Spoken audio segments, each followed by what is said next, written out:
And here we are. How are you, Carly? I'm How's good. your morning going? So far, so good. I can't believe how warm it is. Yes, it's a beautiful day It's a here in the beautiful mountains, day. in the middle of winter. So, Carly, thank you so much for giving me this time. And I just want welcome you. So, my first question for you it is, who is Carly Sayler in 3 words? Thanks, Louisa. Such a good question. In 3 words, it's pretty difficult, but I would say I think I'm very playful and very creative, um, and also becoming more and more of a futurist, thinking about the ways in which the present can inform the future, and it really shows up in my work here. Oh, that's amazing. Really good great answer. Thank you Thank you. so much. Why live in the mountains, Carly, and especially here in this small community, like Lake County? Yeah, I grew up in the mountains of Colorado, not too far from here, and I definitely find a sense of like home and belonging and place in the mountains. There's a lot of reasons for that. I love playing in the mountains, so I'm a big mountain biker, and I like to be able to ride my bike from my house down to Twin Lakes or up on Tennessee Pass. And I think the access that we have to the beautiful mountains here is wonderful. But that's honestly a pretty small part of why I like to live here. The community here is incredible, so supportive. For example, last weekend when we had that wild 24 inches of snow. I felt like I was shoveling for 4 days straight, and so many folks came by to help me out. That's just a small example of the way that we're always like looking out for each other and making sure that people have what they need. I find that that's true in a lot of rural mountain towns.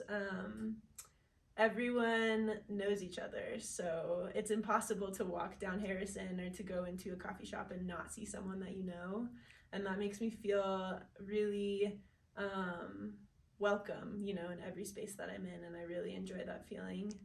I think I have always been drawn to living in rural mountain towns, because there's also sometimes a lack of resources that exist in other places. So I started my career as a sex educator in rural Idaho. Oh, And the reason that I chose to live there is because I really believe in comprehensive, inclusive, LGBTQ affirming sex education as a means for transforming lives and supporting a different future. And so in places like Denver, or I had been living in Boston before that, there's a lot more of that available to young people. But in places that are more conservative or smaller or just lack resources or human power, there's fewer of those conversations being had. And so that was true in Idaho, and I think in some ways it's true in Lake County as well. Like I said, we have a strong sense of community, and there's so much talent and so many wonderful resources here. And it's a place where we all get to work together to make sure that our community members are getting what they need. And you can really feel the impact in a small mountain town. So, yes, that's true. yeah. It's like sometimes I hear something about like small communities show you big changes easier, no Mm-hmm. easier, like early. So it's exactly what you say. Thank you, Carly. Carly, tell me about the different roles you have taken on at a BAG, the Lake County Building Generation, through your time in the organization. Sure, yeah. I started here about 2 years ago at Build a Generation. Before that, I was at the school district. And I was hired here as the director of development. So, doing all of our grant writing and development work and fundraising, which is a role that I really enjoyed because it allows me to talk to people and talk about our mission and vision in a way that gets people hopefully really excited about what we do. And I knew that that wasn't fully where my passion lied exclusively. I'm really, really interested in advocacy work and policy change and movement building. And so I was able to work with Noah to redefine my job description and build in more of those elements. And so then I became the director of emergent strategy. And now I've been lucky to take on the role of executive director. That's amazing, Carly. And that's just come with my next question. As a new ED, what is the biggest challenge that you feel you will take on? Such a good question, and I hope we revisit this at the end of the year. I think there will be. No, go ahead. We can have another interview. Yeah, exactly. I'll learn so much, but I think there's a lot of challenges that come with this role and that come with this work in general for everyone in our organization. Long-term systems change work is big, it's complex, it's slow, and it's hard to understand. And so I think we all face that as an organization. But what I've really been thinking about in this position is leadership and what leadership means. And I think that it is a challenge to both honor the legacy of leaders who have come before you.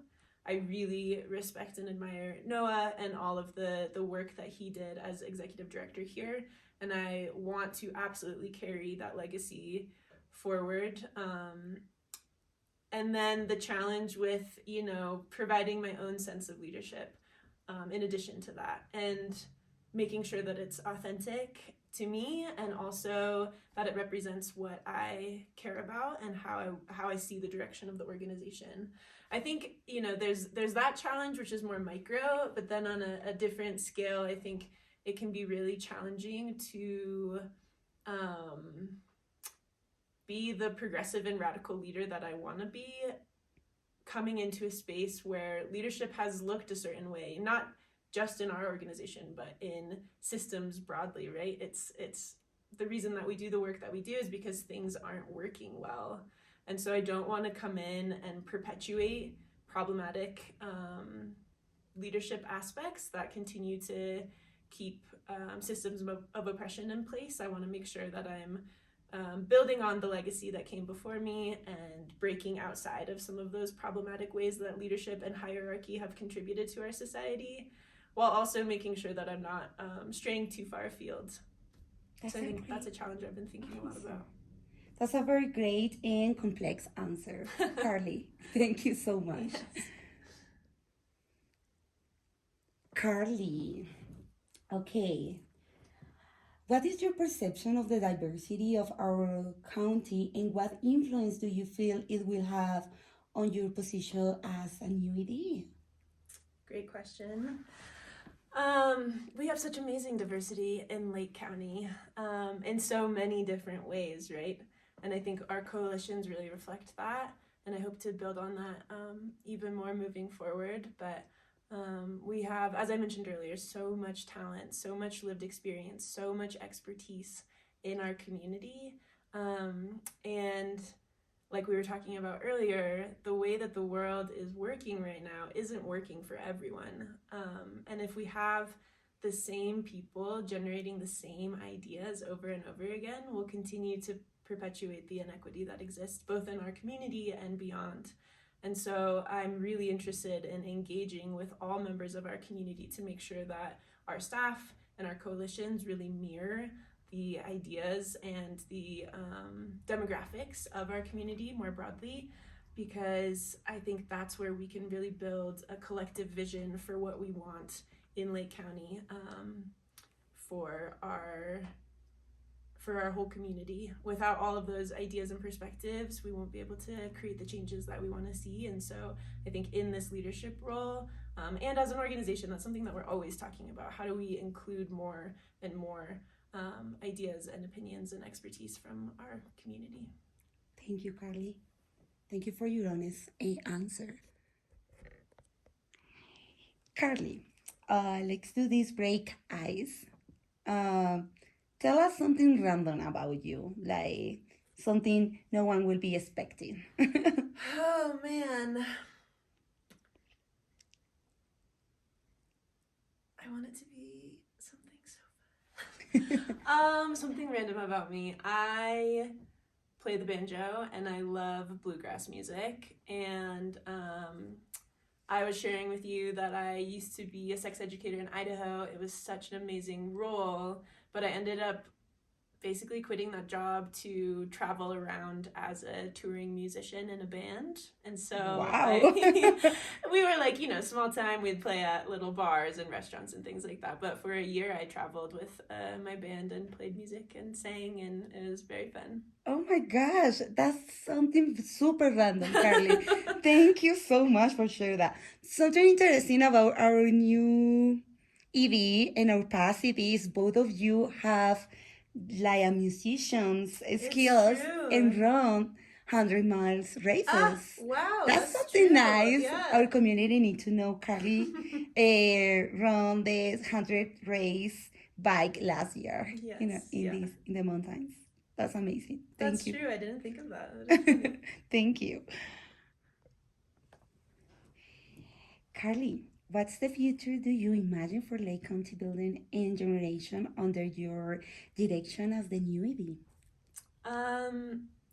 I am so excited to continue the good work that we're doing in community.